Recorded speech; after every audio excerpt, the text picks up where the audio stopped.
네, 불자 여러분, 반갑습니다.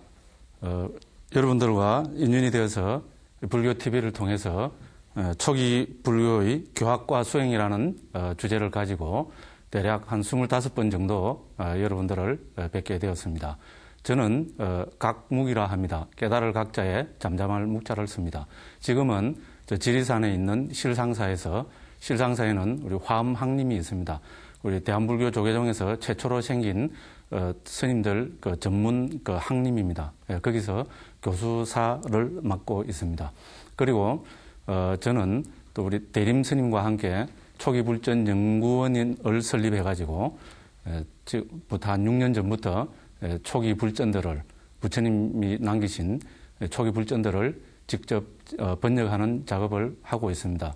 수행도 일천하고 교학도 너무나 일천하고 이래서 상당히 부담스럽고 힘든 지금 역할이지만 우리 불자님들의 그 후원으로 제가 또 인도 가서 한 10년 이상 공부를 하고 이렇게 해서 조금이라도 그 시연에 보답을 해야 되겠다 싶어서 그 실력은 없지만은 이렇게 나와서 이 자리에 서게 되었습니다.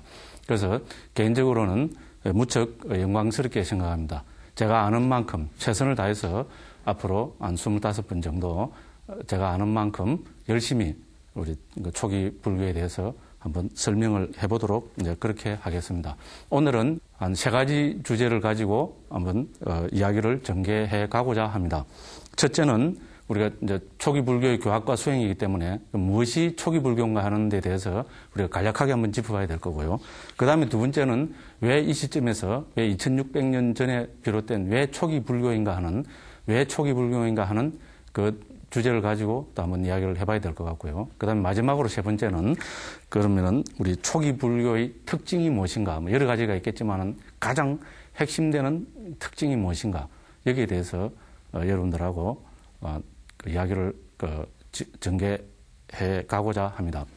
그래서 첫째, 이제 무엇이 초기 불교인가라는 우리가 주제로 들어가야 됩니다. 그러면 무엇이 초기 불교인가 하면은 우리 초기 불교 이렇게 하면은 물론 뭐 학문적으로, 학술적으로, 뭐 교학적으로 여러 가지 이야기를 할 수 있지만은 제일 쉽게 이야기하면은 우리가 또 초기 불교도 한 그 3가지 측면에서 이야기를 할 수 있다고 봅니다.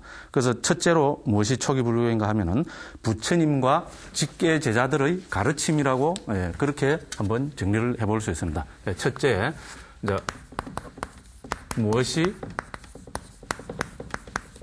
초기 불교인가 여기에 대해서 하면은 첫 번째는 부처님과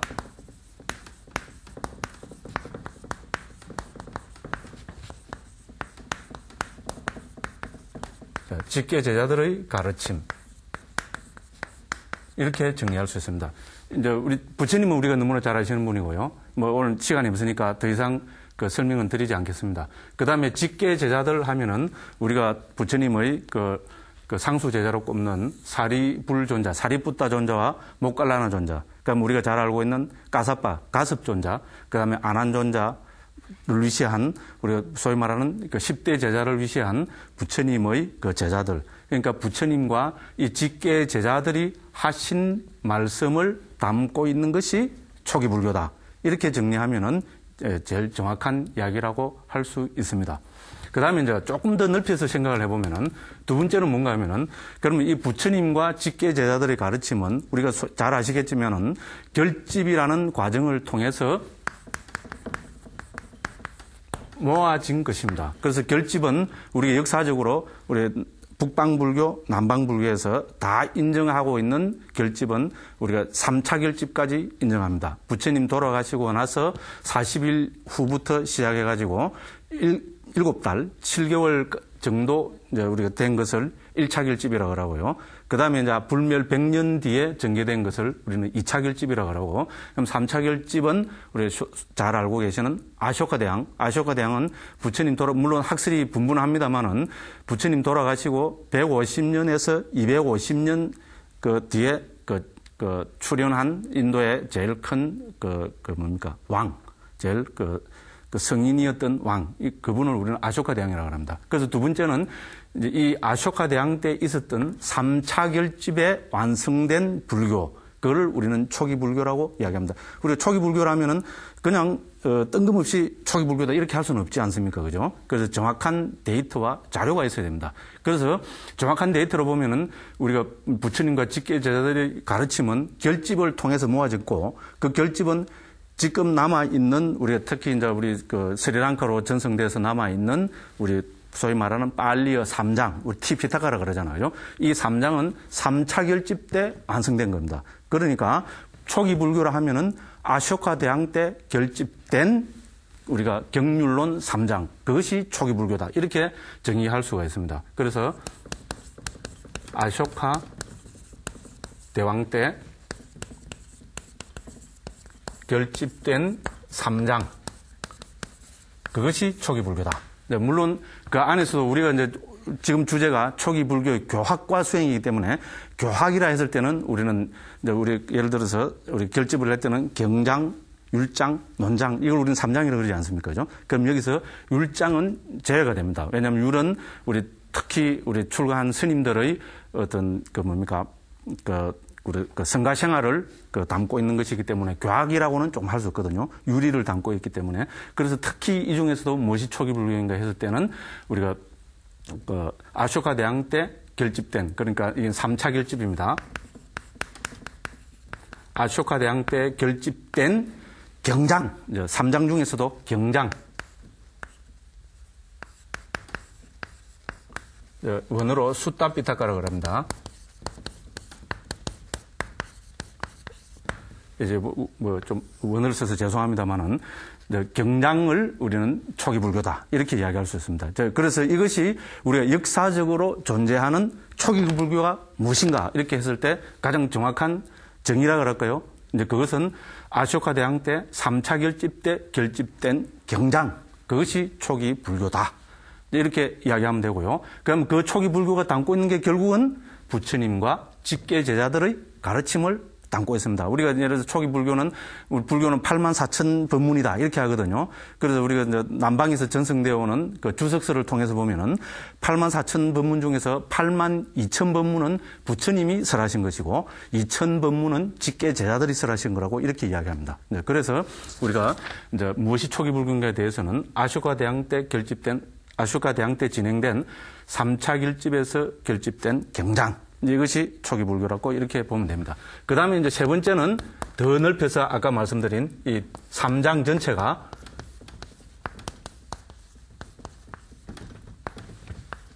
말 그대로 3장입니다.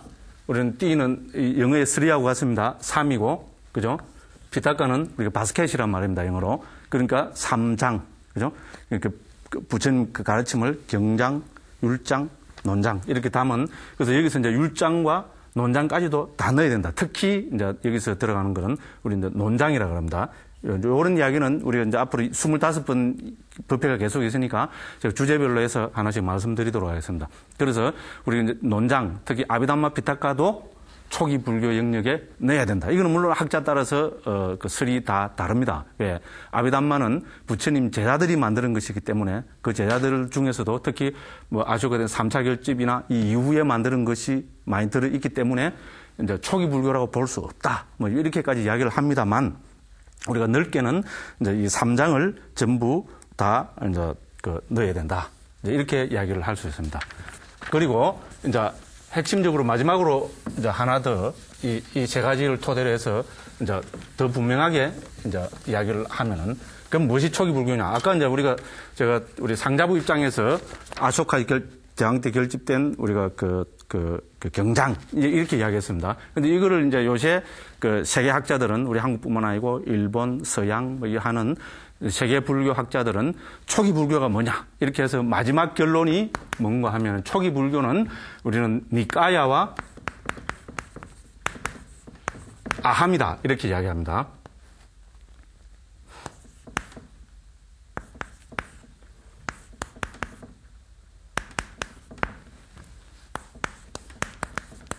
아함이고요. 원어로는 아가마라고 합니다.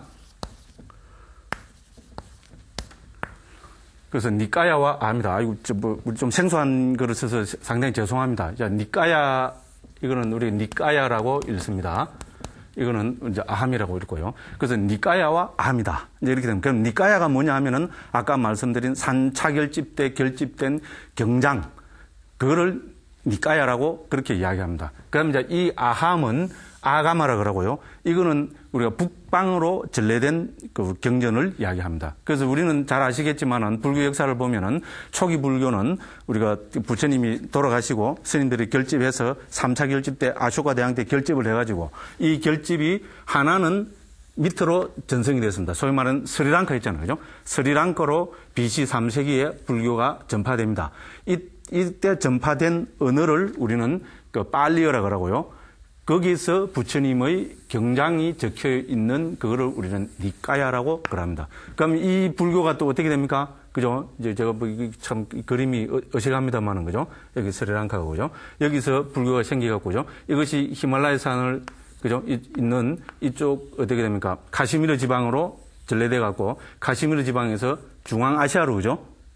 그 전파가 되잖아요. 그죠? 그래서 중앙아시아에 가가지고 중앙아시아에서 불교가 중국으로 들어오게 되고 중국에서 뭐 몽고, 그 다음에 우리 한국, 일본 이렇게 오게 된 거 아닙니까? 그죠? 그래서 이 초기 불교가 북방으로 이렇게 전래된 거를 우리는 아가마라고 이야기합니다. 무슨 말씀인지 알겠죠? 그죠? 같은 초기 불교인데 남방으로 전래된 초기 불교를 니까야라 그러고 북방으로 전래된 초기 불교를 아가마라 그럽니다. 그래서 이 아가마가 우리 한문에 들어와서 번역으로 뭐가 됐습니까? 우리 아함경 그러지 않습니까? 그죠? 이 중국에서 정착된 초기 불교입니다. 그래서 니까야와 아함이 초기 불교다. 이제 이렇게 정리가 됩니다. 그래서 니까야는 우리 크게 나누면은 5부 니까야로 되어 있습니다. 5 부분으로 나눠지가 있습니다. 그래서 5부라고 그럽니다. 그래서 이 5부 가운데 첫 번째, 네 번째 부는 이건 완전히 부처님의 직설로, 부처님과 직계 제자들의 직설로 세계 모든 학자들이 인정하고 있습니다. 그래서 이 4부 니까야 이제 5부 중에서 4부를 우리는 부처님 직설로 인정하고 있고요. 그거를 우리는 뭐라 그런가 하면은 이제 부처님 말씀 중에서 긴 것을 모은 것을 디가니까요. 디가는 길다는 말입니다. 그럼 부처님 말씀 중에서 중간 길이의 경전을 모은 것을 우리는 맞지마니까요입니다. 맞지마는 중간 길이, 중간 이런 말이고요. 부처님 말씀 중에서 여러 가지 이제 주제별로 설하신 경들이 많거든요. 그걸 주제별로 모은 것을 우리는 상유따랍니다. 상유따는 우리 주제별로 모은 이런 이야기고요. 그 다음에 이제 나머지 이제 말씀들은 우리 부처님 말씀들은 꼭 보면 뭐 하나를 말씀하시는지 둘을 말씀하시는지 셋을 말씀하셨는지 그 주제가 몇 개가 되느냐 거기 따라 있잖아요. 그래서 주제의 숫자에 따라서 모은 것. 그래서 앙구따라니까야라고 이야기를 합니다. 이렇게 해서 크게 4부가 있습니다. 그래서 이 4부에 해당되는 것이 바로 그대로 상응되는 것이 뭔가 하면은 이 중국에 전승된 바로 이 아함입니다. 잘 아시다시피 아함에는 4아함이 있잖아요. 그죠? 4가지 아함이 있습니다. 그래서 긴 부처님 말씀들을 모은 것을 우리는 장아함이라고 합니다. 그죠? 긴 것을 모았다는 말입니다. 그러니까 이거는 우리 니까야로 보면은 디가 니까야와 그대로 상응하는 겁니다. 그 다음에 우리 아함에는 보면 두 번째가 뭡니까? 중간 길이의 가르침을 모은 게 있죠. 그죠? 그걸 중국에서는 중아함이라 했습니다. 그럼 이거는 뭡니까? 우리 4부 니까야 중에서 맞지만 니까야와 같습니다. 맞지만 니까야는 중간이란 말이거든요. 그래서 중아함에 상응합니다. 물론 이 경들이 100% 일치하는 것은 아닙니다. 거의 이제 학자들 이야기를 들어보면은 한 70% 정도는 같다고 이야기합니다.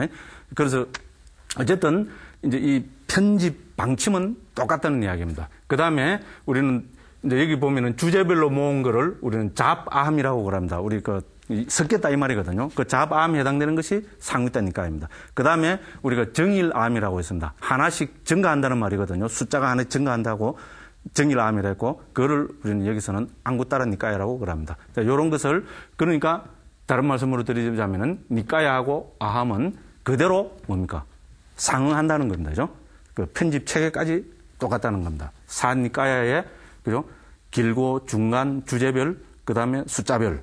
여기서도 뭡니까? 장암, 중암, 잡암, 정일암. 이렇게, 그죠? 이제 4개로 상응하게 편집이 되어가지고 있다는 이야기입니다. 다시 한번 우리가 요약하자면은 무엇이 초기 불교인가는 부처님 직계자들의 가르침입니다. 첫 번째입니다. 그럼 두 번째는 뭡니까? 우리 아쇼카 대왕 때 3차 결집에서 우리는 결집된 경장을 초기 불교로 한다. 그 다음에 이제 세 번째는 이걸 더 넓혀서 율장과 논장, 특히 아비담마까지 넣은 거를, 논장까지 넣은 거를 초기불교로 한다. 이렇게 하고, 네 번째는 결론으로 말씀드리자면은 요새 세계에서 통용되는, 학자들 사이에서 통용되는 것은 초기불교는 니까야와 아함이다. 네, 이렇게 아시면 되겠습니다. 혹시 용어가 조금 익숙하지 않은 분들은 앞으로 계속 이제 이런 이야기들이 나올 테니까 계속 들으시면은 조금 익숙해지리라고 믿습니다.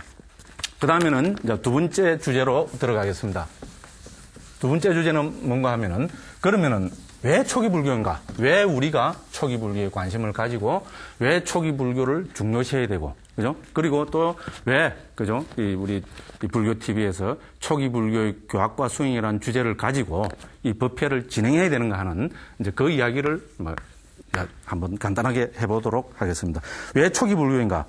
너무나 당연한 이야기입니다. 초기불교는 불교의 뿌리입니다. 그죠? 우리 석가모니 부처님께서 이 세상에 오셔가지고, 그죠? 29에 출가하셔가지고, 35살에, 그죠? 깨달음을 성취하셔가지고, 그죠? 그 다음, 이제 마지막 열반하시기까지 45년 동안, 80세 열반하시기까지 45년 동안 부처님께서 법문을 설하시지 않았더라면, 불교는 존재하지 않습니다. 그러니까 초기 불교는, 이제, 왜라는 문제에서 첫째는 뭡니까? 불교의 뿌리입니다. 뿌리 없는 나무 없고, 그죠? 뿌리 없는, 우리 조상 없는, 그죠? 우리 지금, 사람이 있을 수 없습니다. 그래서 불교의 뿌리이기 때문에 우리는 초기 불교에 관심을 가져야 됩니다. 그 다음 두 번째는 뭔가 하면은, 왜 초기 불교인가? 초기 불교는, 뿌리란 말은 뭡니까? 불교의 표준입니다. 우리는 잘 알고 있습니다. 불교 2600년 동안 불교가 진행되어 오면서 여러 가지 다양한 교학, 교설, 수행 방법 이런 것이, 그죠? 아주 난무했습니다. 물론 다 시대별로, 지역별로 의미가 있고, 그죠? 이제 그걸 통해서, 그죠? 우리 사람들이 전부 해탈, 열반, 행복, 이런 걸 얻도록 많이 해줬지만은, 어떻게 됩니까? 이것이 이제 여러 시대가 거치다 보면은 서로 부딪히게 되는 경우가 생깁니다. 그때는 어떻게 됩니까? 우리는 뿌리인 초기 불교로 돌아가서 한번 정리해 볼 수 있습니다. 그래서 모든 역대, 그죠? 불교 2600년 사이 표준이 된다. 그죠? 이제 뿌리에서 한 단계 더 나아간 개념입니다. 그렇기 때문에 초기 불교가, 그죠? 초기 불교를 해야 된다. 왜 초기 불교인가? 불교의 표준이기 때문에 그렇다. 그 다음에 세 번째는 뭔가 하면은, 이제 그 다음에, 초기 불교를 우리가 초기 불교 제일 먼저 관심을 가진, 근대에 들어와서 제일 먼저 관심을 가진 사람들은 서양 사람들입니다. 서양 사람들이 객관적이고, 그죠? 불교를 좀 비판해보고 싶고, 그죠? 이렇게 하는 서양 사람들이 불교를 접해갖고 끔찍 놀라게 된 것이 초기 불교거든요. 그 사람들이 왜 놀랐을까요? 그거는 우리는 이렇게 정리할 수 있습니다. 초기 불교는 합리성과 체계성을 갖고 있다. 특히 초기 불교는 합리적입니다. 현대적인, 그냥 우리가 합리를 존중하는, 우리 현대는 사이언스라 그러고 과학시대잖아요. 이 과학시대, 과학이라는 이 방법론, 이성적이고 합리적인 이 과학이라는 방법론을 가지고 불교를 봤을 때 이 현대에 가장 맞아 들어가고, 그죠? 현대와 가장 우리 과학과 가장 잘 어울리는 가르침이 초기 불교라고. 이거는 뭐 어떻게 할 수 없습니다. 이거는 과학적인 이 방법론이 지금 대세이기 때문에 초기 불교야말로 이 과학적인 방법론을 토대하고 있는 합리적인 가르침이다. 그래서 서양 사람들이 제일 먼저 초기 불교에, 그죠? 박수를 치게 되고 환호하게 되고 그러게 된 겁니다. 예를 들면 우리 한국에도 수행 하시는 분들은 아시겠지만 고엔카 거사님이라고 있습니다. 지금 연세가 80이 훨씬 넘으셨고요. 세계적으로 우리 불교 수행을 널리 보급한 혁혁한 공이 있는 제가 거사님 인도 분인데요. 그분은 서양 가서 법문하시는 거 들어보면은 불교는 항상 뭐라 하는가 하면은 불교는 사이언스라고 이렇게 주장을 합니다. 그래서 어쨌든 이 이야기는 앞으로 이 합리성이라는 이야기는 제 이야기에 앞으로 이제 25분에 계속 나올 거니까 넘어가겠습니다. 그 다음에 네 번째로 우리가 살펴볼 거는 뭔가 하면, 자, 우리는 지금 이제 이 초기 불교가 적혀 있는 것은 빨리어 아가마가 적혀 있는 건 산스크리트입니다. 빨리어 산스크리트는 한글 차고 체계가 똑같습니다. 똑같다는 거는 좀 어폐가 있지만, 그죠? 거의 같습니다. 그래서 중국은 우리 한글과 비교해 보면 이질적입니다. 문법 구조가 다르고 언어 구조가 다르고 그렇거든요. 근데 한글은 이 빨리와 산스크리트가 너무나 이게 가깝습니다. 그러니까 우리가 어떻게 됩니까? 어려운 한문 보는 것보다도 빨리와 산스크리트는 바로 읽으면은 우리 예를 소위 말해서 주격, 소격부터 팔격부터 해서 그죠? 이런 것이 정확하게 갖춰져 있기 때문에 우리가 뭡니까? 있는 그대로 정확하게 불교를 받아들일 수가 있습니다. 그래서 한글과 언어 체계가 같다. 이거를 네 번째로 들 수 있고요. 그 다음에 이제 다섯 번째로 들고 싶은 것이 특히 우리 팔리어로 된 우리 초기 불교 니까야에는 주석서가 있습니다. 2000몇백 년 동안 옛날 큰 스님들이 고뇌하면서 이제 붙여놓은 방대한 주석서가 있기 때문에 이거를 통해서 우리가 단절되지 않는 전통을 통해서 초기 불교를 우리는 배울 수 있다는 겁니다. 그 다음에 맨 마지막으로 하나 더, 그죠? 이제 여섯 번째로 말씀드리고 싶은 것이 뭔가 하면은 이거는 초기 불교는 불교의 아까 뿌리 표준화 말씀인데 저는 마지막으로 발판이란 말을 쓰고 싶습니다. 불교의 발판입니다. 지금 한국 불교 어떻게 보면은 위기라고 이야기합니다. 그죠? 이제 우리가 뭐 종교적인 차별 이런 거 등등 해가지고 이제 이런 이야기를 많이 듣고 있습니다. 자, 이럴 때 우리는 지금 경제도 어렵습니다. 그러면은 우리가 떨어질 때는 발판이 있어야 된다고 합니다. 그 발판을 딛고 다시 일어선다고 이야기합니다. 만일에 한국에서 불교가 만일에 교세가 쇠퇴되고 특히 젊은 층에서 불교에 대한 관심이 없어지고 한다면은 저는 그것은 앞에 이런 그 다섯 가지에 기인한 특히 이 합리성, 체계성에 기인한 이 초기 불교를 발판으로 해서 불교가 다시 일어날 수 있다고 여기에 대해서 저는 제 나름대로 확신을 가지고 있습니다. 물론 저는 불교를 제 생명으로 삼고 있기 때문에 이런 말씀을 하지만은 우리 역사를 아는 이 시대에 보면은 우리 불교는 이 초기 불교를 발판으로 해서 다시 일어설 수밖에 없다고 이제 그렇게 말씀을 드리고 싶습니다. 그 다음에 마지막으로 제가 처음에 말씀드린 것 중에 하나가 뭔가 하면은 이제 그러면 초기 불교의 특징이 뭔가? 특징은 한마디로 해체서복입니다. 오늘 시간이 안 될 것 같은데, 그죠? 시간이 안 될 것 같은데 깊이는 이야기 못 하겠습니다. 초기 불교의 특징 한마디로 이야기해보라. 여러 가지 특징이 있겠지만 한마디로 이야기하면 저는 해체라고 이야기합니다. 해체해서 복입니다. 초기 불교의 특징은 해체해서 복이라고 말씀을 드릴 수 있습니다. 그래서 이거는 교학적으로는 위바짜 와딘이라고 합니다. 위바짜란 말은 분해한다, 분리한다, 해체한다 이런 이야기입니다. 그럼 수행에서는 여러분들이 잘 알고 계시듯이 위빠사나라고 합니다. 그죠? 위빠사나라는 말은 위라는 말은 분리라는 말이고, 그죠? 빠사나라는 말은 이거는 본다는 말이잖아요. 위는 분리를 이야기합니다. 그러니까 분리해서 본다, 해체해서 본다 이렇게 되는 겁니다. 그래서 앞으로 이제 나머지 24번 정도에 걸쳐 가지고 이 해체해서 보기 이거를 초점을 맞춰 가지고 여러분들하고 우리 초기 불교의 교학과 수행을 계속 진행하고자 합니다. 네, 첫 시간인데 제가 욕심이 좀 너무 많다 보니까 말이 좀 길어졌습니다. 첫 번째 강의는 이것으로 마치겠습니다. 긴 시간 동안 제 강의를 경청해 주셔서 불자님들께 감사드립니다. 항상 행복하시고 건강하시기를 기원하겠습니다.